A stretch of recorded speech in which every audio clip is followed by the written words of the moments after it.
I just met you 3 minutes ago. My name's Allison Wickens. But it is my honor and pleasure to introduce 3 teachers who I met through the Virginia Declaration of Learning program, which is a program specifically designed to ask teachers to integrate civic learning and material culture in the classroom. So a wonderful intersection for our group here to be exploring. Kara, Parthena, and Mike, I'll start just by asking them to introduce themselves. And the mic here is for the Zoom folks. Hi, my name is Kara Cameron. I teach for Fairfax County Public Schools. Last year for the FEDAL project, I was a 6th grade language arts social studies teacher. I've since moved to 3rd grade language arts and social studies. Hi, my name is Parthena Savides, and last year for the program I was in 4th grade at Virginia Beach Public Schools, and this year I switched and now in 5th grade at a private school in Chesapeake. Hello, I'm Mike Schumann. I teach for Chesterfield County Public Schools. I teach a lot of subjects: dual enrollment, U.S. history, dual enrollment, U.S. government, as well as econ and personal finance. My VDO L project was a civic engagement project, taking our artifacts and looking at the value of votes and why it's important to vote and who could vote through history. And we did a survey of our county and where participation was lacking, and tried to drive voting in the county. Go ahead, Parthena, tell us a bit about yours. So my students chose to create a love sign, and so they researched and designed it, and then they were actually very excited because they were able to see it come to being. They actually thought I was joking with them, and I was like, yeah, we are actually going to build it. And so they designed a love sign for our school. The L is a little library, and the kids take books out. The O is ocean for Virginia Beach, and then the V was the hard work of the students, so it had a honeycomb, and then it also had a plant to show the creativity and ingenuity of the students. And then the E was kind of like a community board where students could draw on it. So it was really exciting just to see all the kids get excited about it. We're going to pull up that artwork. Yeah. Okay. So for the title of my my unit was His Story, Her Story, Our Story, Multiple Perspectives in History. I used a variety of historical resources to show different ways that you can tell stories in history. Also that history textbooks don't tell the whole story, and how there are multiple perspectives and different things in history. Mainly about the colonial times and the American Revolution. I tied that in with a civic engagement project, allowing students to investigate stories that are not told in our community. And so my 6th graders came up with different stories of voices that aren't told, and then came up with civic engagement projects to help get those stories told in their community. Now, all of you mentioned your students. I want you to tell us a little bit about what your students' needs are, and how this work that you did, got them interested or excited. Start since I'm right by the mic. So my 6th graders last year, if those of you who know preteens know that they like to talk. They really want their voices to be heard. They don't feel like people listen to them. But they also want to see themselves in the history and see themselves in class and understand why particularly history matters to them. And so my goal was to show them that there are people like them in history. Fairfax County is a very diverse county, and so I wanted to show them that their voices, that people like them, were not only in history but had important roles in history. And through the project, I wanted them to really be able to tell stories and have a chance to influence things that are happening in their communities. So last year was actually a really tough year for me. I felt like throughout the year it was very hard to get my students engaged and excited about learning. And so when I developed this project, I actually started seeing glimmers of excitement and seeing them take ownership for their learning where they hadn't been doing that all year. And just being able to see them wanting to learn and wanting to continue to know more. And so with my project, I was actually had them doing writing samples that would actually go out to like the superintendent, inviting him to come to our opening ceremony. And so by them doing that, I actually saw a high quality writing, whereas I hadn't seen that before all year. So it was exciting to see them to kind of take ownership for what they were learning. So I was very fortunate. I had selected one class, one of my history classes to do my project with, and it was the right class. They were, when we had our meetings, I kind of said, I was kind of the bus driver and they told me where to go.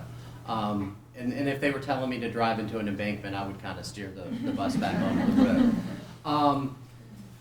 They went far beyond my expectations. They, from the very beginning, they broke themselves. They decided what groups needed to be done. One was contacting people in the community. One was social media, like we created a Twitter, a Facebook page, I think they did TikToks as well. But they had there was one group in charge of social media, one was fundraising, and one was actually doing the analytics and finding the areas in Chesterfield County based on the 2020 election where things fell short or where there was less participation. They contacted the Chesterfield Observer and had an article published in that. And one of my students actually had a connection with the radio station, and she did a short, like 5-minute interview with a radio personality talking about the project. Like I said, I was very fortunate. I had really driven kids. I just basically moderated and made sure they were staying on track. Ultimately, they found that participation in the gubernatorial election in Chesterfield was over 50%, which is good for any kind of state non-national election. But they set a goal of 70%, and I'm going to continue working with at least one history class every year to try to continue building on the work they did. Actually, one of my students, the social media person that was kind of in charge of it, she has come and spoken to one of my classes about the project because she was so engaged with it. And that's really what I thought was great, is the kids that were in it still come and ask about it. So it had this really profound effect. Like they had so much ownership in it and pride in it, and they want to see it continue, not just because they started it, because they want to create a legacy at our school. So I've just got one other question for you, and that's in relation to the people in the room. What does teacher professional development provide for you when offered by Material Culture, holding institutions? If you could talk a little bit about that.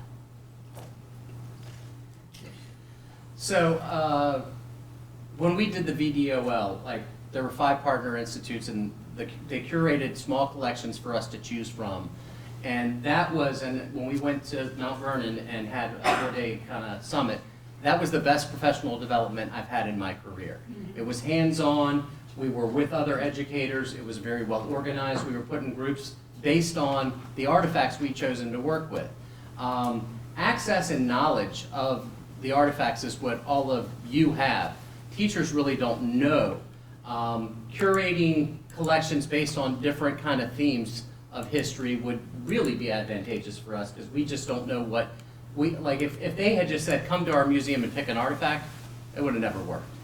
But as museum experts, curating collections based on, well, this could be Civil War related, or this could be like I did voting rights. I used the Declaration of Independence and really the image of the signers of the Declaration, a bunch of wealthy white men. I used Sergeant Carney's 54th Massachusetts, him holding the flag, to talk about African Americans' voting rights. I used the suffragist postcards and pens from the Virginia Museum of History and Culture. And what was the really crowning jewel was I got to use the poll books for Chesterfield County in 1870 from the American Civil War Museum. And of course I used George Washington's globe. That was the hardest to tie in, but I was able to show, because if you ever look at that map, half of America isn't even filled out.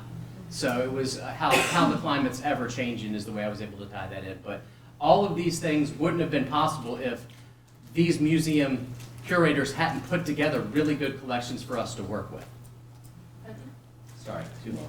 I would echo what Mike said, just having a smaller collection of materials to work with, and so then I'm more quickly able to sift through and decide what can I use in my classroom, instead of having an entire collection at my fingertips. I would agree with that. I do a lot of, I love curriculum planning, that's kind of my thing. So I love digging deep and going to museums' websites, but it's overwhelming. So this VDOL program where we had, excuse me, these select collections and being able to work with fellow educators. I mean, we all teach different subjects in different grades, but we were able to come together, and I was still able to get ideas about sixth grade, even talking to high school teachers. So bringing together other educators together, you know, in a setting where we can all collaborate using museum examples or historical information. That was very it was very helpful. And the whole VDOL process, again, that was the best professional development I've ever had. So just to wrap things up, I'll say the thing I learned from all three of you is that there's never enough time to do everything that we want to do in the classroom with our partners, and even sharing your stories today. I'm pleased to say that Mike, Parthena, and Kara will be here all day with us, and we'll be joining conversations, and so we really felt like it was important and critical for our work today that there were some teachers in the space with us today, so they're willing to share their perspectives.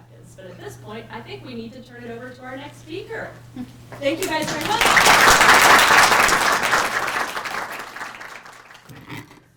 Good morning. I'm Donna Sack. I am Vice President and Chief Program Officer at Naples Settlement. We are an outdoor history museum about 40 miles west of Chicago. And we have just launched an amazing, I'll say it myself, an amazing website resource named Unvarnished, talking about housing discrimination in the northern and western United States. And I loved the panel. You all hit on so many pieces of our work with teachers and with educators and with superintendents and administrators and diversity officers in school districts. So let me tell you a little bit about how this project came about. I mentioned that we're an outdoor history museum. Our name is Naples Settlement. That should give you a little bit of a clue. Founded 69, before the bicentennial, right? That fervor of heritage and making sure that histories and legacies were being shared. But the question is, whose histories and legacies, right? So in 2006, I actually have been at the organization twice. I was there in the 90s and was gone in 2010 because really we were misaligned in where I felt we needed to go. Organizationally, it wasn't time to go where we needed to go, and became executive director of the Association of Midwest Museums, where I offered professional development to museum professionals across 8 states. There was a new administration in the organization, and I started talking and sharing some ideas on things that that I felt needed to occur. And imagine, there was alignment. It was time. The time was right. So I went back in 2016, and on December the 1st, 2016, at about 10:59 p.m., because we're Central Time, we put a submission in for an IMLS leadership grant. And that grant went in because in 2006, we had made an organizational decision to interpret Naperville's history through present day. And in order to do that, we needed to talk about the whole history. And I'm always challenged by how we describe history, right? Difficult history. Difficult for who? Difficult for somebody to hear, difficult for someone to have lived through. What is that? And so I know that there's a lot of give and take and discussion in the field about that. But where we've come to is to talk about it as a whole history. And 07 to 11, we had a Teaching American History grant. Oh, whoa, those days when the Teaching American History grant program existed. And we were able to work with 42 teachers across 5 districts to really find out what they wanted in the classroom. And we looked at the specific eras. Reconstruction, Great Migration, the movements of the 60s, and we did that very, very deliberately because we wanted to move our content, interpretation, collections into those particular areas.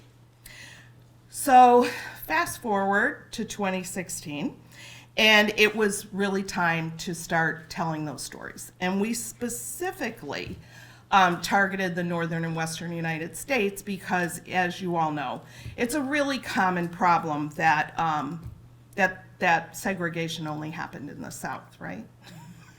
this bizarre interpretation and storytelling that we've managed to tell ourselves nationally. So Naperville really is has a very consistent story.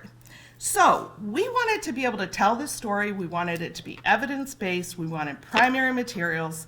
But the first question that we were asking is, how open are Americans? Well, now we're in 2022, right? We have some of the answers to these questions. But in 2016, the question was, how open are Americans to inclusive history? If we're going to do this history, how are we going to do it? What does it look like? Who's open? Who's not open? So we also wanted not to deal with just one community. So I loved the dean's areas of focus that he was sharing with us. Certainly partnerships was one of them, right? And so we partnered with 5 other organizations across the northern and western United States who were also willing to dig into their histories of systemic racism through 2 primary mechanisms: sundown towns and housing practices, or fair housing or not practices. So we worked with the museums that you see listed here, and we worked over what was going to be 3 years, and we worked over 5 years. The first questions that we asked, though, as I mentioned, was, how open are people? How open are people to hearing this history? 50 organizations participated in this national research. This research was robust. Wilkening Consulting, as I mentioned, this was a national leadership grant. Almost 10,000 people. That includes museum professionals, like, are we as museum professionals willing to go here? Museum goers, the general public. We did that. Almost 10,000 respondents, 168 people in focus groups. Our teacher survey, 5,000 teachers participated, 120 in teacher focus groups. Our product that we came out with as a result of that research, you all have swag on your table.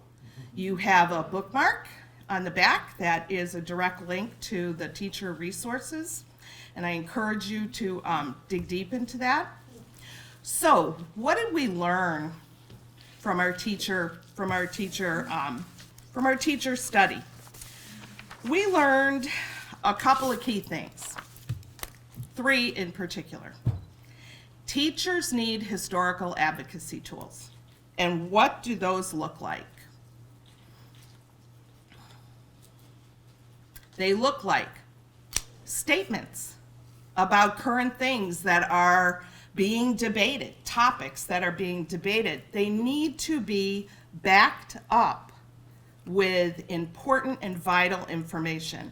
And by the way, coming soon, I'm going to be giving you all of this research on the website that we talked about. Professional development, huge, huge. Being able to utilize the resources that museums can bring to the table was absolutely essential. Emotional support was huge. In this moment, when teachers are under scrutiny, it is absolutely vital that they can vent, that they can come to folks and learn and share. To be effective, they need to be local and specific. Very, very important. How can I utilize these histories in my classroom? They also need to be recognized for national rigor as well, and policy statements out of some of our history organizations and education organizations on the significance of the whole history. But to come to the table, and I have 2 minutes, right? To come to the table, you have to come, it's been better said by others, you can only go as fast as the speed of trust, right? Our research indicated that 50% of teachers wanted to teach whole history. 25% did not. None of these numbers should be surprising. 25% essentially wanted the status quo. So our community, certainly we have a mix. So what do we have to come to the table with? The resources we have, the knowledge, the primary materials, the pulling it all together. The website that we produced has about 250 pages of primary materials, lesson plans. We just received additional funds from the state of Illinois to ratchet that up even more. We're excited about that over the next year. And be present. Don't come in when it's time to do a project. That is not the time to start talking to teachers, to districts, to administrators. Show up. Show up at community events. Show up at Board of Education meetings. You don't have to talk. Just be present, be there, show up. And communication. Communication is absolutely vital. It needs to be ongoing. It needs to be consistent. And that communication is across the board. That's again with the same folks, teachers, administrators. And that can be regular, ongoing communication. It can be, for example, in this project, we were regularly presenting to our local school districts, as were our other partners, and sharing with them the work that was soon to be launched. So some of these things seem really simple. They're all time-consuming, but they're all super important if we want to partner in the way that we essentially need to partner. So that was fast. Lots more to come. I'd love to share. Far more with you. But the name of our project is Unvarnished. John Hope Franklin said we must tell the unvarnished history, and we were doing a little bit of digging recently. And this is a quote from Harry Truman in the 40s. "There is nothing new in the world except the history you do not know." Is that not an amazing quote for right now in this moment? Again, the dean mentioned this already. Inclusive history is a child welfare issue. We have to keep that top of mind. It is a health issue. It is essential that every child be taught and learn and have the opportunity to share and to communicate around their histories. So, thank you.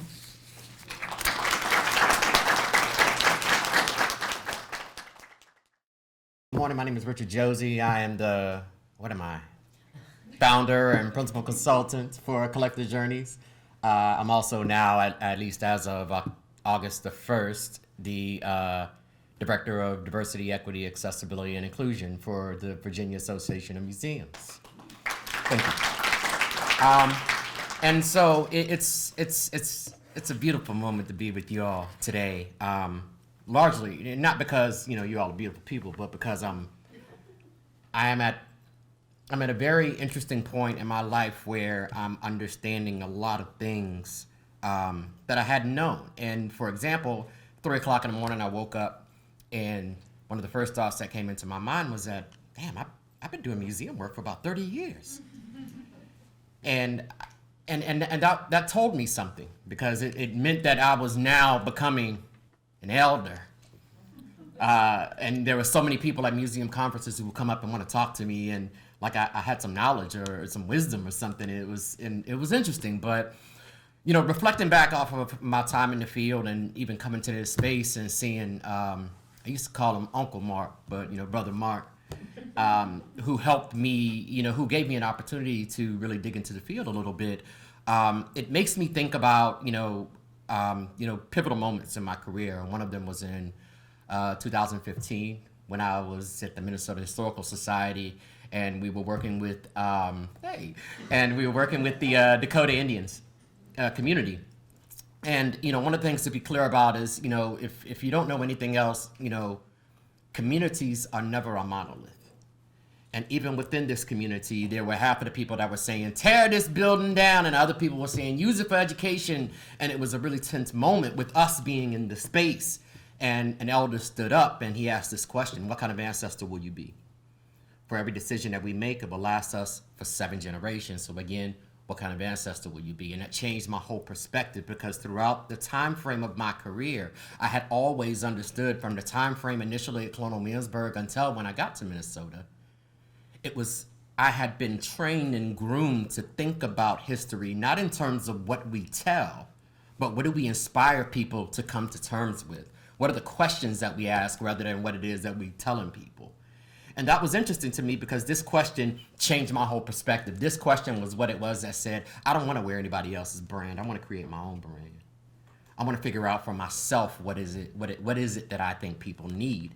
And so throughout my journey in answering this question, it brought up a few more questions, which are the 3 that I want to center some of my thoughts around today, in terms of who are you, what's your purpose, how was reality created, and where do we go from here?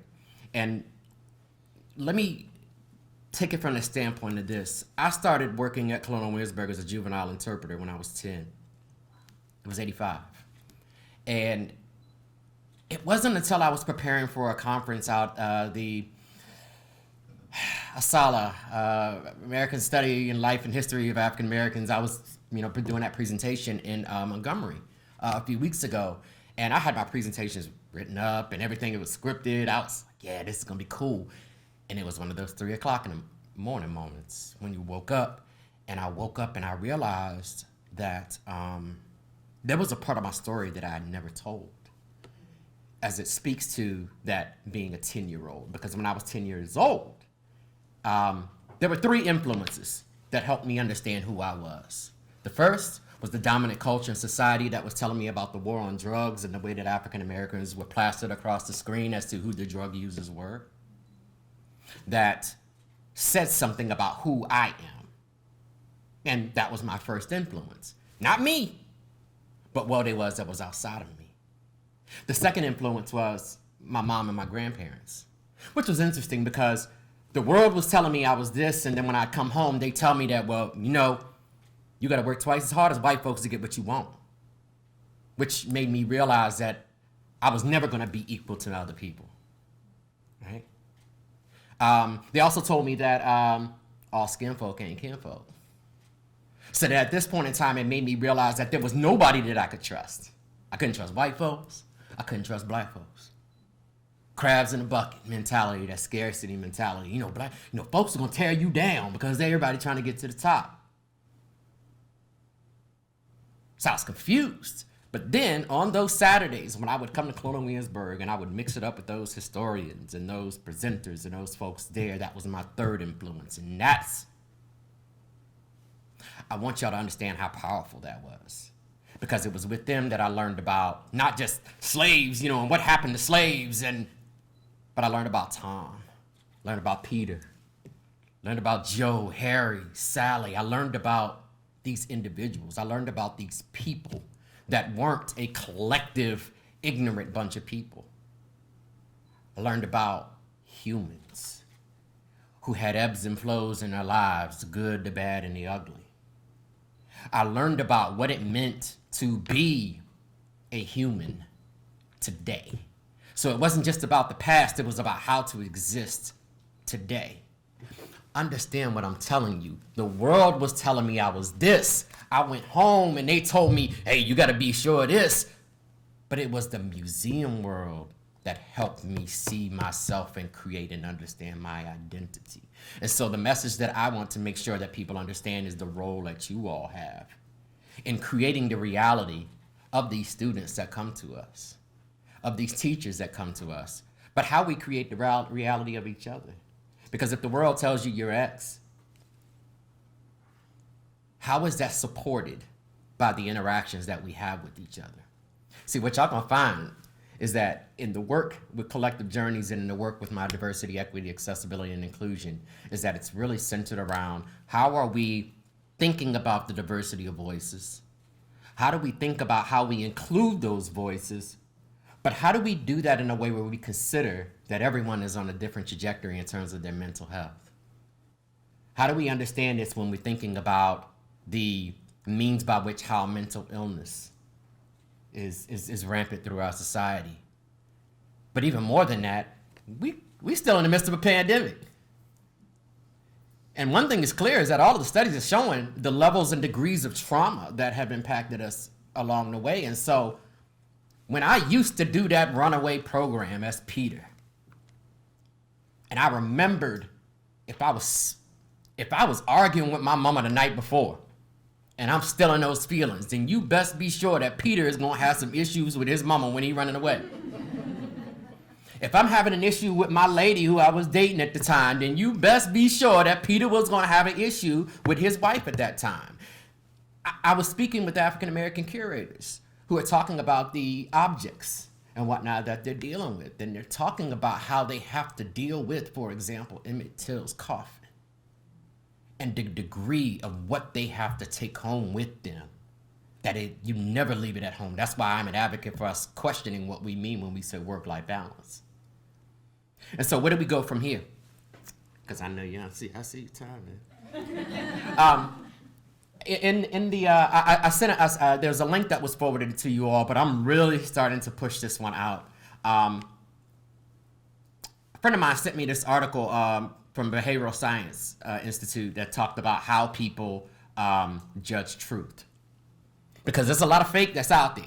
You go and look at your Facebook, your Twitter, or anything of that nature, everybody's got an opinion, and sometimes their opinions, they want to equate to fact. And I think one of the things that we need to be mindful of is how are people judging truth?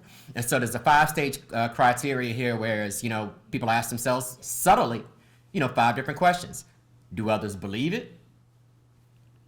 Is there much supporting evidence? Is it compatible with what I believe? Does it tell a good story? And does it come from a credible source?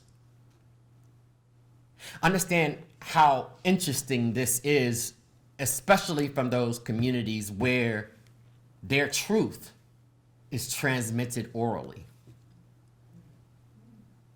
And so if I tell y'all a story about what my granddaddy told me, what a question. You all might circle through some of these questions to figure out if it's true or not. I can tell you that your audiences that are coming to you, they're subtly asking themselves these questions. So if we know that this is the criteria from behavioral science is telling us this, that this is the criteria that folks are using to determine if what they're hearing is true or not, then how might we incorporate this into our thought process when we're putting together our curriculums? How might we put this together in our thought process into the programs or the teacher development or anything of that nature? I'm still working through this one. I've tested it in a couple of different presentations, and it works. It works. And my next stage right now was I got 2 meetings set up next week with Randy Korn and Susie Wilkening to see if we can figure out how do we take this and think about some of the more emotional impacts that I'm desiring, and how do we plan for impact, be intentional in our plan for impact, and how do we get away from the you can't do that to actually measuring, the success and how it's playing in. And I'm so thankful because I got a team of therapists who are actually also working with me. I hang around with a lot of therapists, it keeps me sane. But working with a lot of therapists to figure out how are we not just getting to the surface level, but how are we getting to a point where we can use these stories to help create a deeper impact. We want to deal with the soul. We want to touch people's souls. And we want people to spend more time looking in the mirror than they are looking out the window. So I hope some of this was helpful for you all, but this is the angle that we're taking. And I do got one more slide. Thank you. Hi, everyone. I'm Sarah Jenks. I am from the History Collab. We are a small startup that is sort of like a field services organization doing a crosswalk between the future of education and the future of museums and history. And I was, for a long time, you may know me as Director of Education and Interpretation at Ford's Theater in DC. I'm here today with Michelle Donahoe, who is virtually going to be presenting, so that's an experiment. We'll see how that goes.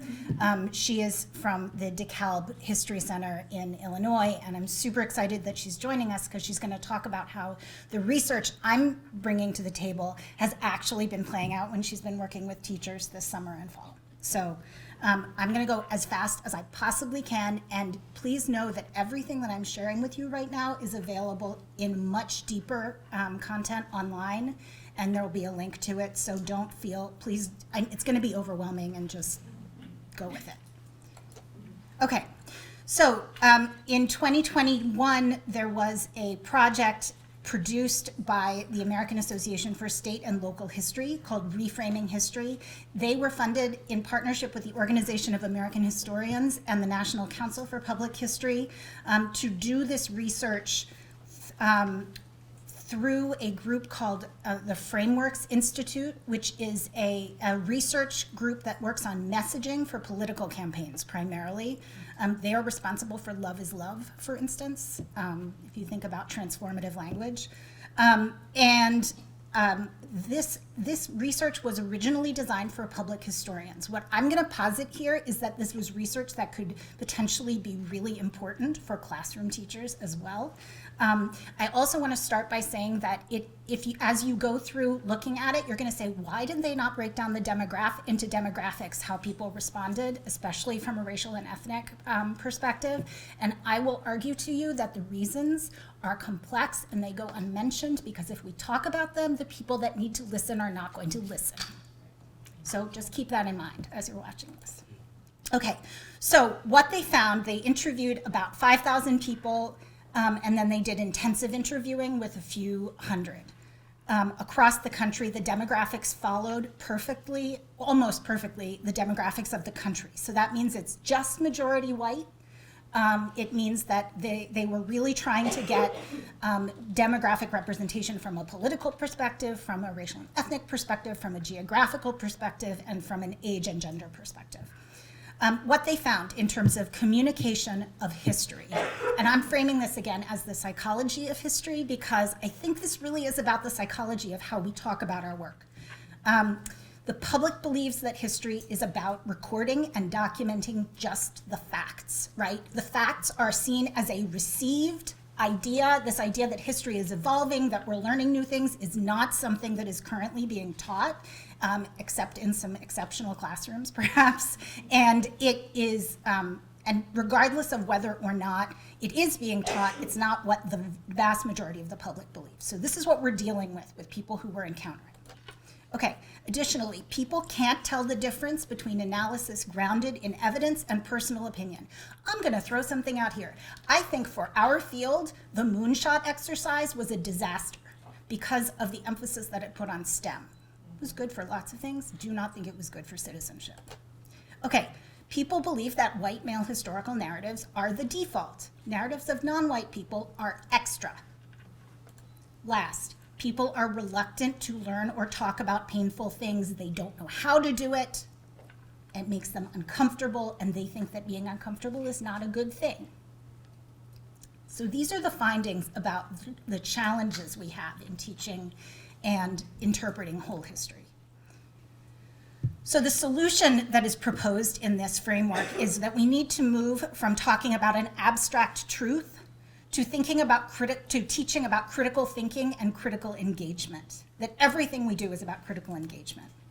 So there are going to be three recommendations here. The first one is use the idea of critical thinking at the heart of your teaching of history and your interpretation of history. We're talking about skills a lot here, and I'm going to be talking about skills throughout the day. You're going to get sick of hearing me talk about skills. Avoid a singular truth. Do not talk about truth if you can avoid it. Compare historical interpretation to detective work. So historical interpretation, history is like detective work. You don't want to say historians are detectives. Apparently that's not good. They actually explicitly said, do not talk about historians as detectives, but talk about history work as detective work. And this is, again, talking to lots of people about messaging, and I trust the Frameworks Institute people. You want to talk about sources, methods, and revision as three important elements of history work.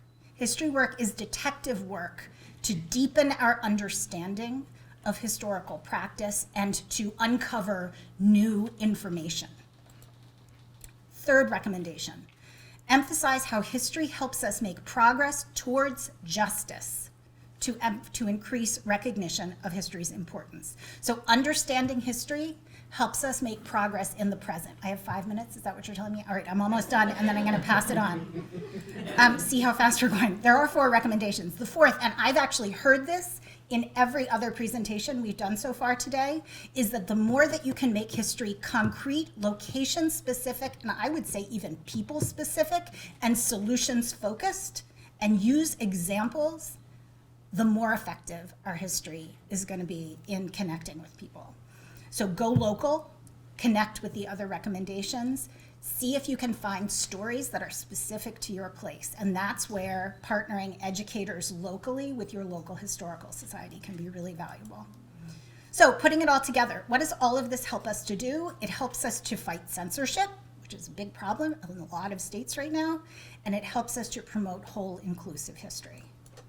So I'm going to turn this over, and I'm going to ask for Mark's help to turn this over to Michelle Donahoe, who has been doing, putting these recommendations to work in her community about an hour and a half west of Chicago in Illinois. So our project here was called Arts in Action. We partnered with a house museum in DeKalb connected to barbed wire history. And we started having conversations after George Floyd's murder of what can we do as an organization? And really, we started what we do best. We looked at primary sources, and the Elwood House found that their family had a connection to a racial restricted covenant. And at the History Center, we found just a lot more documents connected to Black and Latino history than we had ever anticipated. So going through all this material, I'm just going to give you a quick background, and then I'll talk a little bit here about how we worked with the teachers. But we then turned this material into 4 themes. So fear, we talk about the Klan. Exclusion, we talk about the racial restrictive covenants. Hope, we talk about the Great Migration. And community, we talk about some traditionally Black neighborhoods, as well as some of the Black churches and churches that the Latino community was very involved with.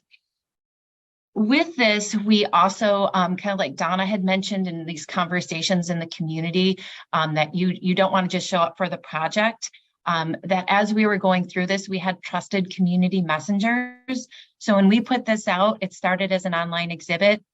It wasn't a surprise to anyone. We talked to teachers, we talked to the mayors, we talked to the park district because they had a Klan rally on their property. And then we, during the summer, did a teacher workshop and then had a countywide institute day a couple weeks ago. And one of the big concerns that we were just like, how can we support our teachers and help them to respond to questions from parents that are pushing back? And this reframing history was just so fantastic because language matters. And in this packet, they say plagiarize, basically.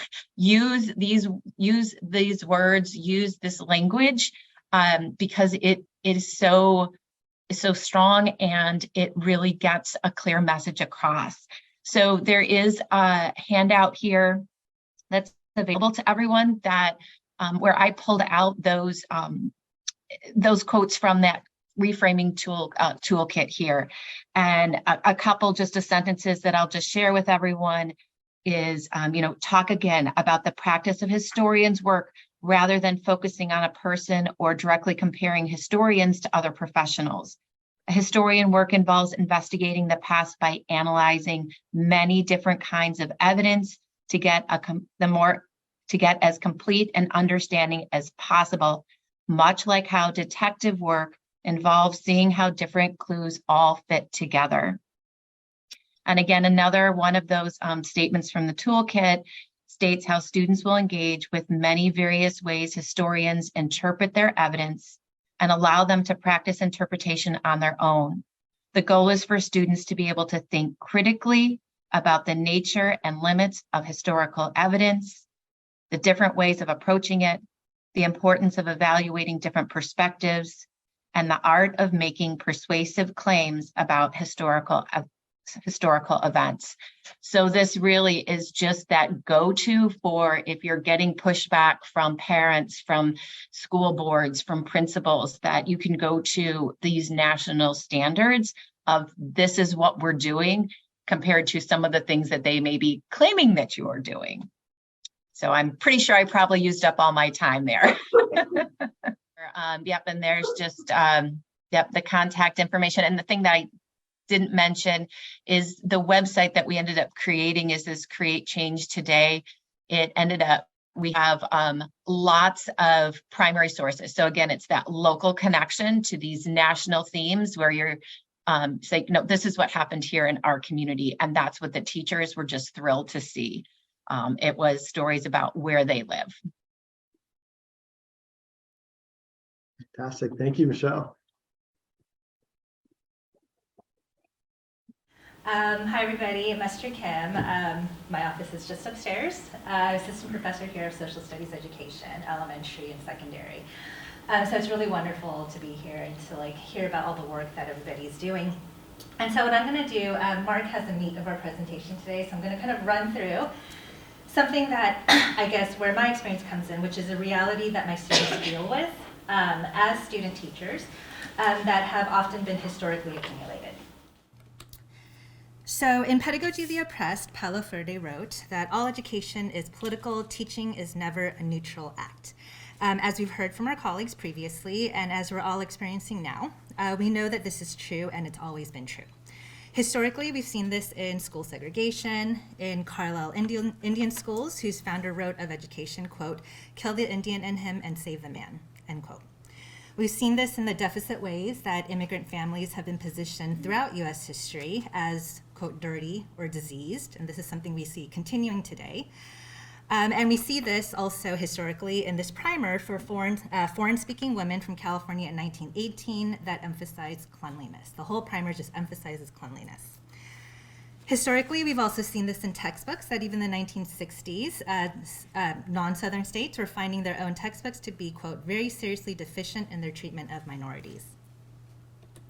In our current context, we still see this, that teaching is never a neutral act. In studies done of state standards, there's a serious lack of representation of non-white communities. This is from Texas. The bottom is across all states in terms of Asian American representation. In textbooks today, the New York Times did a study of 8 textbooks in California and Texas and noted that there are differences that make very clear political statements. For example, one textbook highlights the story of a Dominican American family, and in the same section of the same textbook, in a different state, the voice of a Border Patrol agent is centered. We see this also, or I see this, in our teacher preparation programs, where our students come in with the same narratives since the beginning, or what our colleagues previously called default, and what many in social studies education called dominant narratives. Unless they took university courses or have methods professors to disrupt these dominant narratives, how do we expect teachers to teach histories they never learned? And this is an activity I do with my students. I did that in Texas, I do it here in Virginia, and these are pretty much a combined list of what they can come up with. So it completely leaves out, you can see massive communities, Latinx communities, Asian American communities, most indigenous communities, and completely devoid of LGBTQ identities. In classrooms and in a lot of popular available resources, we see, again, these same dominant narratives, and they're consistently emphasized. These are worksheets that I've seen being used locally that my students have to deal with, and they come from some of the most commonly used teacher resource platforms. These platforms, if we look at different research, 85% of P through 12 teachers have used them as a resource, and 7 million have used the actual sites. Research has also shown that over 85% of elementary math and ELA teachers have used these sites. These are really high numbers, and anecdotally, they seem pretty accurate. And while it's great that teachers have access to a lot of shared resources, research has also shown that these sites too often have resources with questionable quality, questionable accuracy, and more significantly, a lot of the resources can be really harmful to students, especially students with marginalized identities. So teachers, as we all know, are already under-resourced, they're overburdened, they have no time. And what we found is that there definitely needs to be a lot of alternate resources and different sources that they can draw upon for their teaching.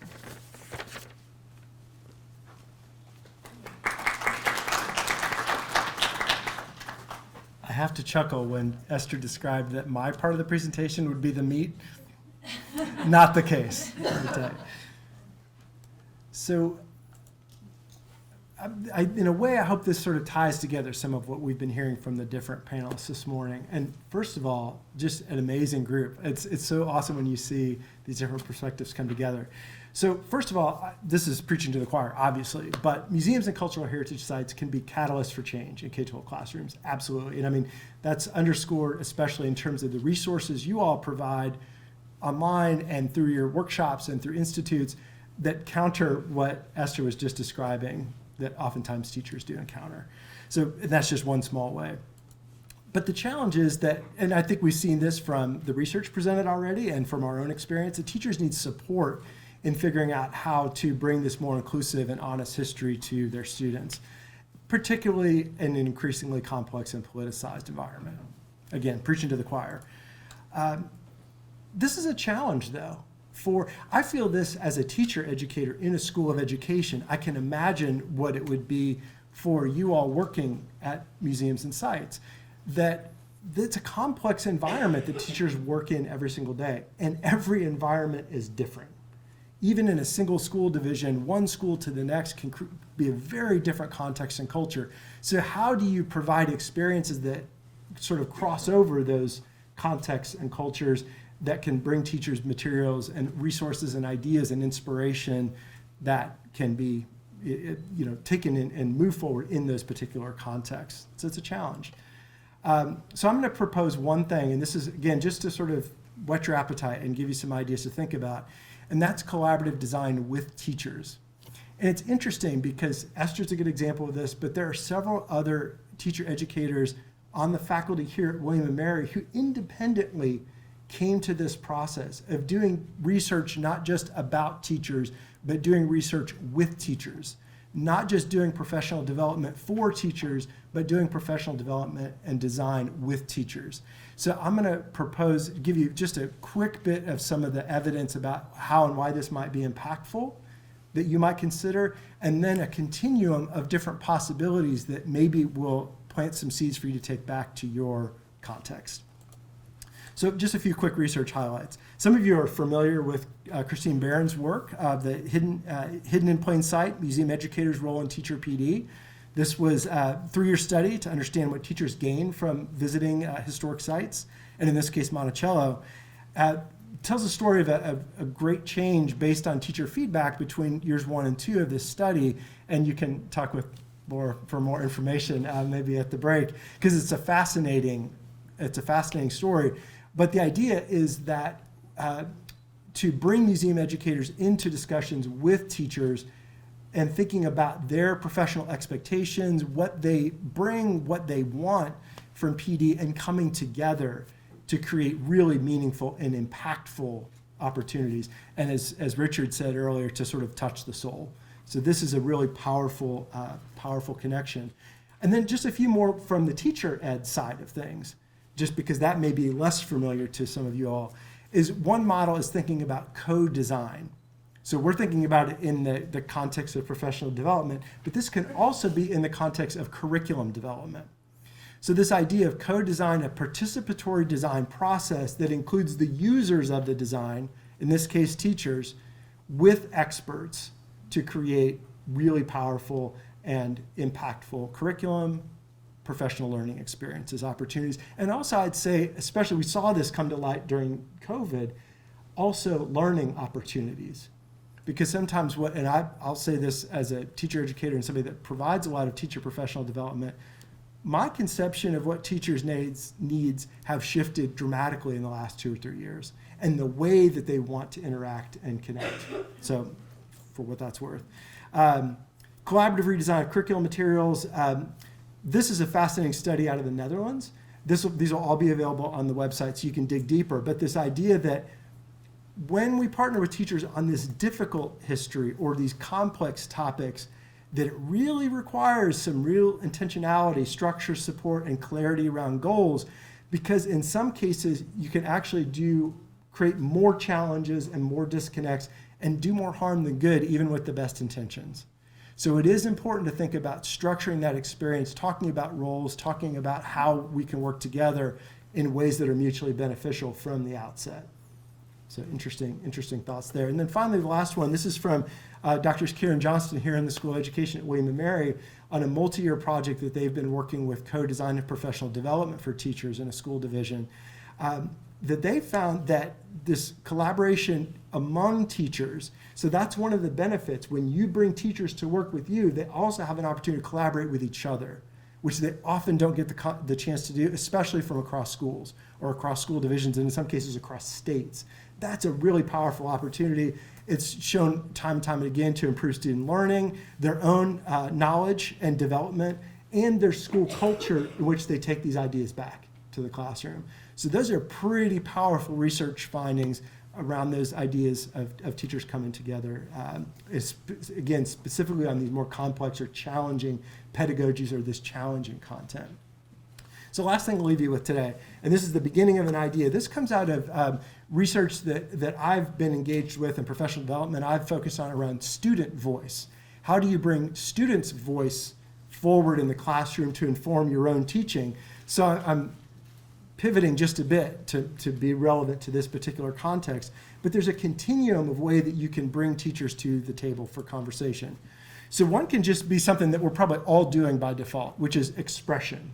And this is just giving teachers an opportunity to provide feedback. So these could be through surveys, focus groups, interviews. Fantastic opportunity, but it's just the beginning. There's much more that can be done. Second thing is through participation. So we're going to see an increasing level of collaboration and involvement. So this is more inviting teachers to the table or curriculum developers for school divisions to the table as you're planning and making decisions. So you're doing a strategic planning process. This would be an example of participation. You're doing a reframe of your teacher institute. That would be an example of participation. Levels it up a bit from expression, as you can imagine. 2 more levels, as you could imagine, I guess, from this chart. The third is partnership. And this is, I think, a great opportunity to think about those small steps, how we can strive towards moving towards partnership. This is where they have teachers have an explicit formal role in design and decision making. So it's not just input or brainstorming or collaboration. They have a role in making those decisions, bringing those ideas into being. So far, so good. Last one, this is, perhaps aspirational, not in every case, but something maybe to think about workforce, and that is positioning teachers, our teacher partners, as leaders in our organizations, to think about how can we co-plan with them, how can we co-execute curriculum development, teacher institute, professional development, online, face-to-face, how can we be partners together, and then shared responsibility for outcomes. I think that last part is really important, and that is where you, I think, can engage teachers at a level that's going to speak to their soul, as Richard said, because they want to see outcomes. They look for that every day with their students in the classroom, but they also want to know that they're going to their work with other teachers is going to have a ripple effect outcome. So to help them, position them in a way that they can be, a part of an agent in that process is really helpful too. So again, scratching the surface, have some more resources, but hopefully this will give you a few ideas that you can sort of talk amongst yourselves in small groups. And we'll have the website so you can pull up some of those resources even during your conversations later today if that's helpful. So I think that's it for the panelists. And we have a few minutes left. Yeah, Joan. Oh. We received a question coming from the virtual participants from Jennifer, asking about, is there a preferred timeline for this continuum? Oh. How long does it take to move from one to the other? Great question. My advice is, and in the research on student voice and building towards this continuum, is work slow, small steps, big change. So you kind of you have that aspiration in mind and think about how you can work towards it. It's oftentimes problematic if you try to jump right to leadership, if you haven't had some of this other experience. Can I? Please. So I want to speak to that question specifically because the Ford's Theater National Oratory Fellows Program has done a lot of this work, and I have to say it required trust on the part of leadership beyond what I thought was reasonable, because we had to develop we didn't get to the point of leadership until about year 6. And we were engaging with the same teachers, or mostly the same teachers, every year over that period. But by year 10, we got to a place where we now have a cohort of about, and I say we, I've been gone for 9 months, but I was there for 15 years. So, and Alex Wood, who's online, can speak to this as well. But it requires a level of trust and patience that we're not used to in our institutions. But by year 10, we got to a place where we had a cohort of about 40 teachers across the country that we could deploy to do our professional development and pay them because they knew what they were doing as much or better than we did. So we may need to rethink our engagement with teachers. And the other thing I want to say about that is that we have an opportunity as a field to help to give teachers who operate in a pretty flat profession leadership and identities that, at least anecdotally, keep them in the classroom. So again, we can come back to like what that means and where that comes from, but I know all of you have seen teachers who put their involvement with us in their email signatures, and they want a sticker to put in their classroom that says they're a fellow, they are looking for a way to deepen their teacher leadership. And I'm saying we have 3 of these teachers here, but this is an issue in the teaching profession, right? In a lot of cases, the only place to go is into administration, and that's a completely different job than being a classroom teacher. So what can we do to help give them those opportunities for leadership? Thank you, sorry.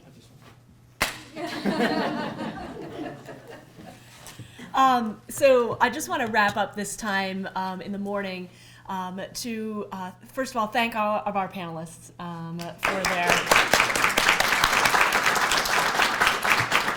not only their brilliant work in developing what they shared with us today, whether that be in the classroom, in the university setting, in the job, but also for their ability to hone in and do it in 10 minutes so effectively that we kind of thought they'll take 15 minutes, but then we ended up with extra time. So good job.